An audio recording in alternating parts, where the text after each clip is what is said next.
Gaur deialdi nazionala indugu, Aroztegiko 7 auziperatuei elkartasuna erakusteko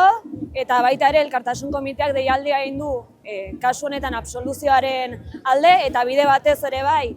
Aroztegiko proiektua oraindik martxan dagoela, udalaz gaindiko plan bezala babesten jarraitzen duela Nafarroako gobernuak eta hortako deia ere egiten dugu, badela garaiz plan hau bertan behera uzteko, alderdiek behar duten ardura hartzeko, hau ez dela nahi dugun herri eredua eta ez da baztandarron etorkizuna nahi dugun bezala planteatzeko bidea ere, eta horretarako deialdia egin dugu. Eta jendetza hurbiltzen ari da? Bai, egia erran, azkeneko hilabete hauek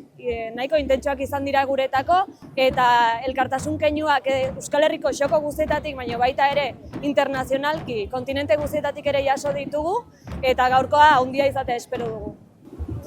Epaiketaren aurretik, maiatzera atzeratu dute, zer daukazu esateko epaiketa nola izango den?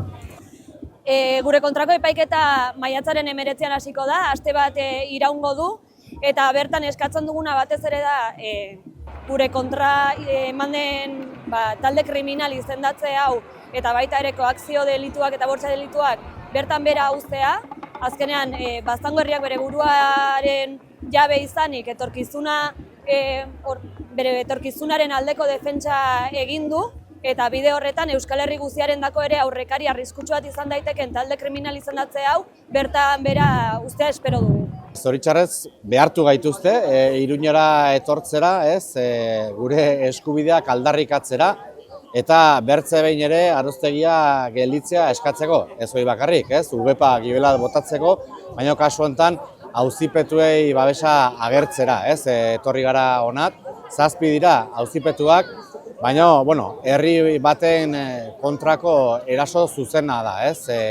eraso berri bat, ez da zoritxarrez lehenbizikoa, eta esperantza dugu, itxaropena dugu azkena izanen dela, naiz eta ez dugun uste hala izanen denik, Euskal Herrian historial luzea baitu injustiziak, eta hau bertze bat da, Palazio Aroztegia SL-ren gehiagikeria berri bat, diruaren, kapitalaren menpe eta kapitalari esker bizi direnen bertze gehiagikeria bat, Hortaz, zerran duzun bezala, bai, zoritxarrez hemen gaude, baina zorionez ere bai, eta gure inguruan ere milaka lagun Euskal Herriko xoko guztietatik etorriak, elkartasunak haunitz balio baitu Euskal Herriak.